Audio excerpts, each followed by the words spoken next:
우리가 흑인 음악과 흑인 배우가 출연하는 영화, 드라마, TV쇼, 스탠디업 코미디를 보다 보면 자주 등장하는 단어가 있습니다. 바로 N워드죠. Yo, what's up, kid? What's up, man? How you doing? I'm good, dude. I'm good. Yo, you got my money? Oh, sorry, bro. I had to buy a new pair of rocker bottom shoes. I'll get money to you next week. Is that cool, dude? Hell no, that ain't cool, dude. Where my money? I need my money right now. You don't have to be talking to me like that. Nigga.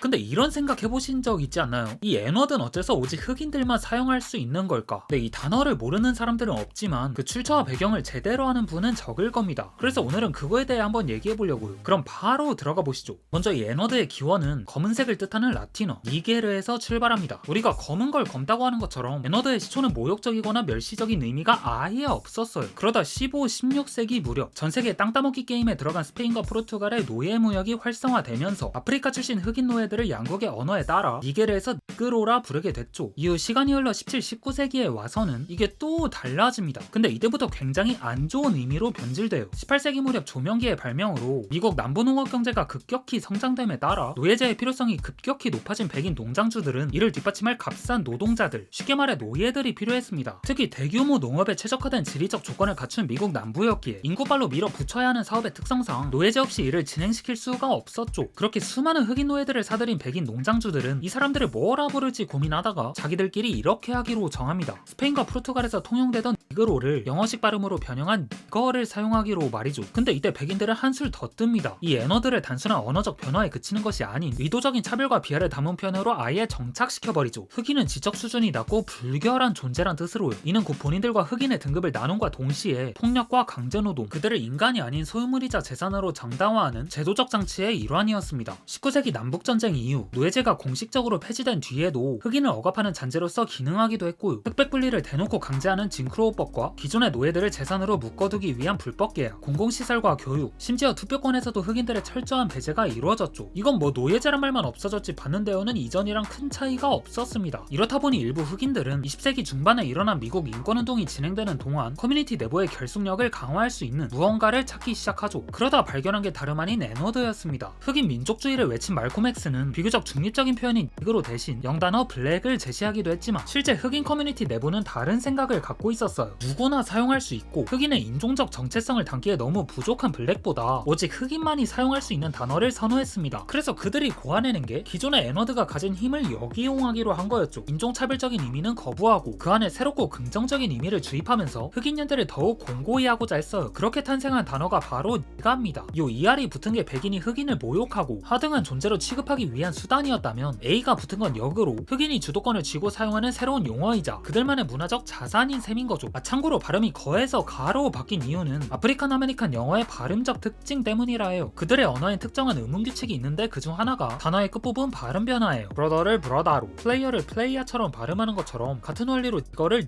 가라 발음한 거죠. 발음하는 방식이 철자에도 반영이 됐고요. 한편 이 N워드가 흑인 커뮤니티 내부뿐만 아니라 지구 반대편에 있는 방구석 시간 빌 게이츠들한테도 닿게 된 데는 아프리칸 아메리칸들의 삶과 현실을 가사로서 전시한 음악, 힙합의 영향이 컸습니다. Time to start the revolution. Catch a body head for Houston once they caught us off guard. The Mac 10 was in the grass. Pop toasters, and they live with their moms. Got drop roasters from botch robberies. Niggas crotched over. 힙합이 탄생한 지 얼마 안 된 초기에는 래퍼들 사이에서 차별적 의미를 담고 있던 니거를 주로 썼습니다. 근데 주류 미디어의 레이더망 밖에 있던 힙합이 어느덧 흑인 문화의 대장급 성격을 띠게 되자 그 흐름은 서서히 변화되기 시작하죠. 기존의 모욕적인 의미를 모조리 걷어내고 그거보다 순화된 가를 통용하려는 움직임을 단체로 가져간 것입니다. 그리고 이런 변화를 가장 널리 확산시킨 건 세상에서 가장 위험한 힙합 그룹 NWA였죠. Straight out of Compton. Crazy motherfucker named Ice Cube.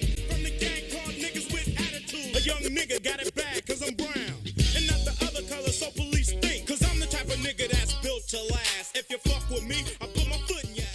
NWA인 수많은 힙합 스타들을 배출한 도시이자 마약과 총기 범죄, 경찰 폭력 등의 사회적 문제가 만연해 한때 미국에서 가장 높은 살인율을 기록한 컴튼에서 결성됐어요. 그리고 이들은 팀이 결성된 지 1년 뒤인 88년도에 정규 1집 스트레이트 아우라 컴튼을 발표하며 갱스터랩의 유행을 선도했죠. 경찰 폭력과 인종차별에 대한 저항의식, 거리문화와 개토에서의 생존 방식을 사실적으로 묘사하는 데 성공하면서 NWA인 대중과 평단으로부터 개쩌는 평가를 받습니다. 당대 주류 미디어에서 다루지 않던 검열 없는 흑인들의 목소리를 날 것 그대로 전달하며 힙합 힙합이 엔터테인먼트적 도구 이상의 사회적 메시지를 전파하는 플랫폼이 될 수 있음을 몸소 보여줬죠. 동시에 이들은 N워드를 강한 흑인 남성을 상징하는 단어로 승화하며 이를 자신들의 아이덴티티이자 브랜드로 확립했습니다. 우린 마약, 총, 매춘이 활개치는 개같은 바닥에서 직접 뒹굴고 살아남은 개씹 상남자들이라고요. 하지만 NWA의 대중적 성공 이후 N워드가 흑인 래퍼들의 유행어처럼 번지면서 이를 중심으로 하는 논란도 발생합니다. 힙합 음악이 대중 엔터테인먼트의 중심이 되면서 N워드는 더 이상 흑인 문화 내부에서만 사용되는 단어가 아니게 되자 그 과정에서 역사적 맥락을 제대로 이해하지 못한 비흑인 리스너들이 이를 오용하기 시작한 거예요. 그러니까 N워드에 대한 접근성은 겁나 높아진 반면 단어의 깃든 본래의 의미는 점차 희석되고 만 거죠. 특히 2010년대에 접어들어 힙합이 글로벌 팝 장르로 자리 잡음에 따라 그런 양상이 더욱 두드러졌고요. 일부 젊은 층에서 N워드를 단순히 쿨하고 힙한 단어로 인식하기도 했고 비흑인이 흑인에게 쓰는 아이러니한 상황이 벌어지면서 이 같은 현상은 결국 흑인과 비흑인 간의 대립구도로 이어지게끔 했습니다. 그 대표적인 사건이 2018년 앨리베마에서 열린 켄드릭 성님의 공연 중에 일어납니다.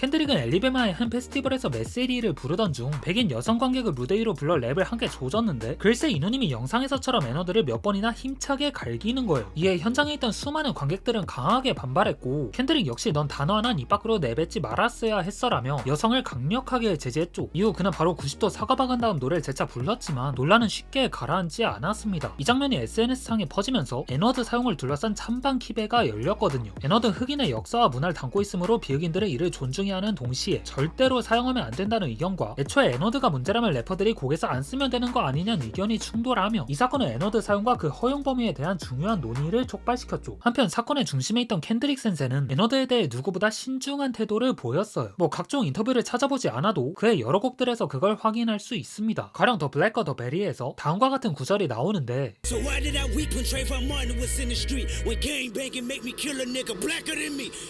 여기서 켄드릭은 흑인 청소년이 백인 자경단에게 피살당한 사건을 언급하고 그의 분노한 사실을 고백하지만 이내 자기 모순의 함정에 빠집니다. 아니 생각해보니까 흑인들도 깽당 꾸리면서 서로를 죽이는데 이게 미국 사회 내에서 만연하게 행해지는 구조적 인종차별이랑 다를 바가 뭐지 한 거예요. 그러니까 흑인 커뮤니티 안에서의 폭력이 자신이 비판하는 대상과 크게 다르지 않음을 직시한 거죠. 마지막에 위선자를 외친 이유가 바로 그 때문이고요. 또 같은 앨범에 수록된 아이에선 N워드의 또 다른 측면을 조명합니다. 네고스는 에티오피아에서 왕을 뜻하는 단어로 켄드릭은 이를 N워드의 대안으로 제시하며 흑인들에게 강한 메시지를 던졌습니다. 흑인들은 단순한 억압받는 존재가 아닌 왕과 지도자의 유산을 가진 강한 민족이자 위대한 역사를 지나온 존재인 만큼 우리의 뿌리에 자부심을 느껴야 한다는 걸 강조하면서요.